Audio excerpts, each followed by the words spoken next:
Hi guys, it's Mark Zicree, Mr. Sci-Fi, also known as Mark Zicree of Space Command.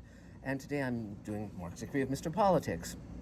And I just want to talk for a few minutes about the passing of Ruth Bader Ginsburg because I think some things get lost in all the noise and hubbub around politics. And I think that what I try and do is boil it down to simple things that anyone could understand, regardless of whether they're on the right or the left.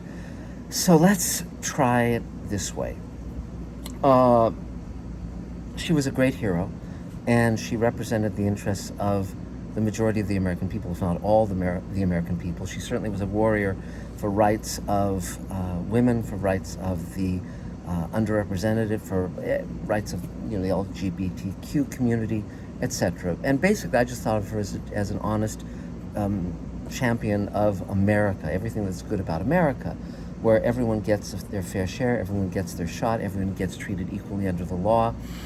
So here's what I wanted to talk about, because Trump and his cronies are going to try their damnedest to name their Supreme Court justice, who will be another nightmare for the little guy. So here's what it's about. And it's so simple, and they try and paint it in all these different colors, but it's basically when the Founding Fathers coined the term, all men are created equal, we all know, of course, that phrase is not true. All men are not created equal. If you're born with a disability, a mental or a physical disability, you aren't born equal. You're going to have more of a fight. You're going to have more of a challenge. The point of that phrase was that all men and women should be treated equally by this government, by this justice system, by their elected representatives. Everyone should be treated equally, so that if you apply for a job, you don't get turned down because you're black or a woman or gay or you're Jewish and that's not their religion. You get treated equally, that every American can say, I have the same rights as every other American. That's why we have freedom of speech. That's why we have freedom of religion. Okay, there's no state religion.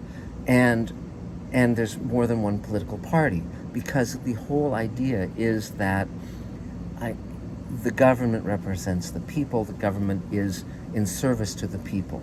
Now, over the last several decades, what's happening, I talk about it in Mr. Politics about certain phrases you don't hear anymore, like citizenship and so forth. And the one that you don't also hear anymore about is bribery. Now, years ago, they used to talk about the Social Security lockbox, meaning no one would mess with Social Security. They used to talk about election finance reform, which meant that money would not buy politicians, money would not buy elections, because if you have to raise millions or hundreds of millions of dollars or billions of dollars to win an election race, you're going to be beholden to those people who gave you that money.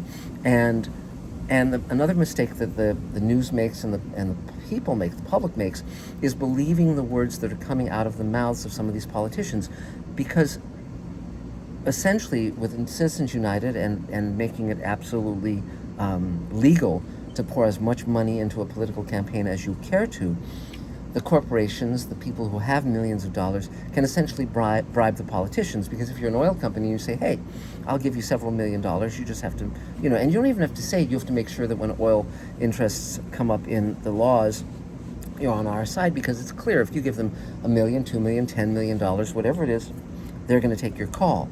And so when people talk against climate change, they don't really believe what they're saying. They essentially have been bribed by the fossil fuel companies to say any nonsense that slows the wheels of justice and progress and sanity. So the challenge now is that when you have a court that is responsive to the needs of the people, then they are the ones who dispense justice. Now again, that's another word you don't hear.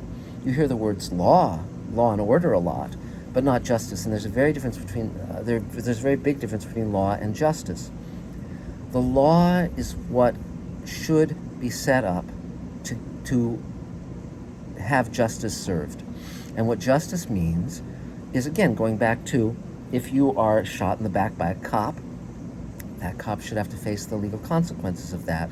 If you are hauled into an unmarked car and you are held against the law by unnamed and unmarked representatives with weapons, representatives of the executive branch with weapons, they should be held accountable for illegal actions.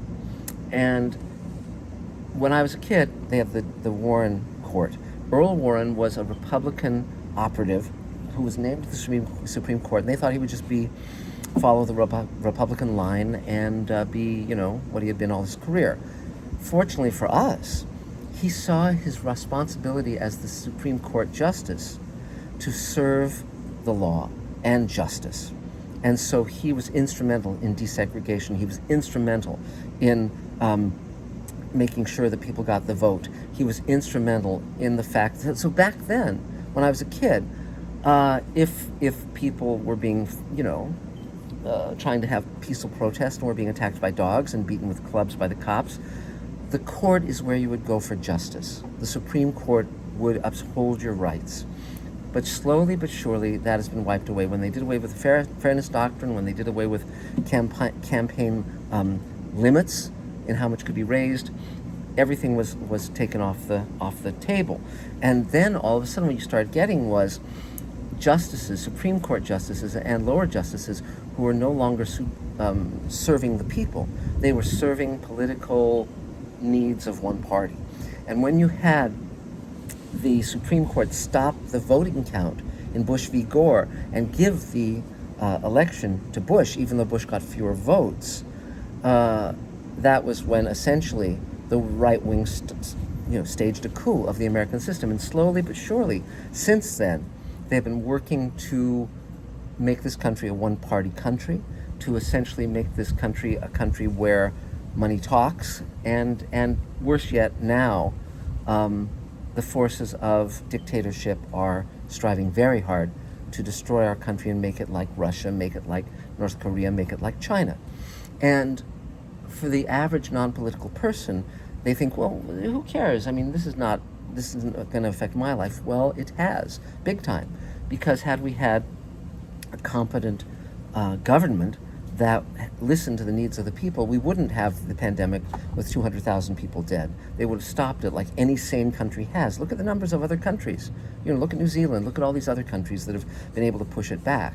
And if they had pushed it back, you wouldn't have the terrible financial ruin that our country is now experiencing. But to get back to the Supreme Court, to get back to Ruth Bader Ginsburg, when Obama named his Supreme Court justice nominee, there was nothing in the Constitution that allowed the Senate under Mitch McConnell to say, well, we're going to wait till the election.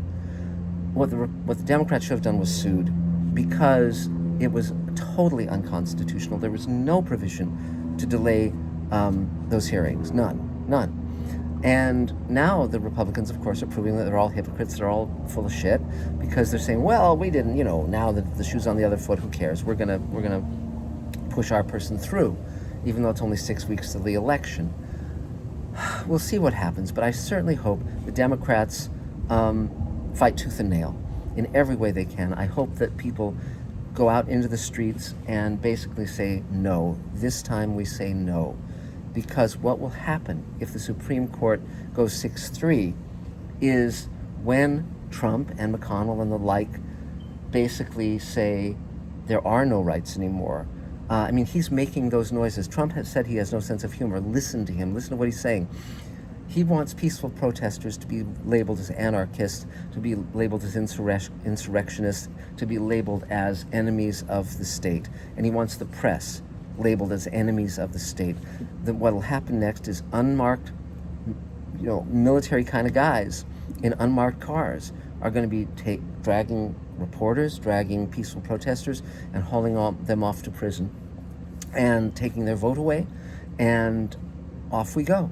And then it'll be where your vote doesn't matter, your voice doesn't matter, no one is accountable. And we must not have that happen. We must not have that happen. Justice is vital, and all the people in the street don't, please, if you're on the right, if you're a Republican, please go out into the street, go out among the protesters. They will not harm you. Don't make it a political case. Don't start yelling, lock her up or any of that. Go back where you came from. No, just go out and watch. These are peaceful protesters. If some people are breaking windows and burning things, first of all, some of the people who've been breaking windows, some of the people who've been killing cops, they're on the right wing. They're basically trying to stir things up. They want the boogaloo. And by the way, that's a great phrase. I love slang, and that, someone may be a neo-Nazi, but my God, that's a great phrase. So, just because it's so, what the hell's a boogaloo? It's neat. I remember the 60s when a boogaloo was a very different thing. Anyway, go out on the street, just watch, and what you'll see is peaceful protesters with the cops firing black pepper spray at them. And that is not like having a pepper shaker thrown in your face. It's very toxic. And beanbag weapons and rubber bullets, these are extremely painful, and tear gas extremely unpleasant. See what's happening with your own eyes, because then you can say to yourself, this isn't what's being reported. What's being reported is very different from what reality is. Go out and see. The more we listen to each other, the more we understand that compassion, kindness, looking out for other people, everyone just wants a fair shake. Everyone just wants to be treated fairly. So if you're pulled over by the cops for a broken taillight, you don't risk your life. You don't risk being killed or having your children see a cop shoot you. Any of that. This country is founded on equality. It's fascinating that the documents of the Founding Fathers were better than they were, because many of them, as we know, were slave owners, and somehow miraculously they managed to create a document that could now be utilized 200 years later to ensure the rights of all of us. But we have to fight for those rights. We have to make sure those rights are given to us. Thank God for video cameras, because now we can see that the cops are shooting people, the cops are murdering people. We can see what really is up. So please fight for the good of this country. Fight for yourself. Fight for every other American who deserves to be treated fairly. Okay? So don't let fear, don't let hatred, don't let any of these things close you off from your neighbors, close you off from your brothers and sisters.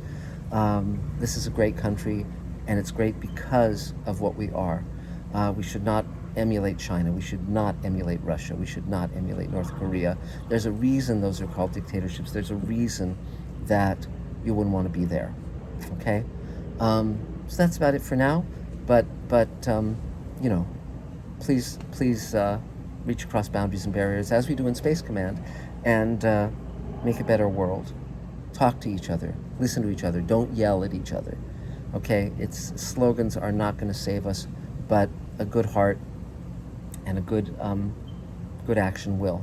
So that's about it for now, and we'll talk more. Mr. Politics, tell your friends, and Mr.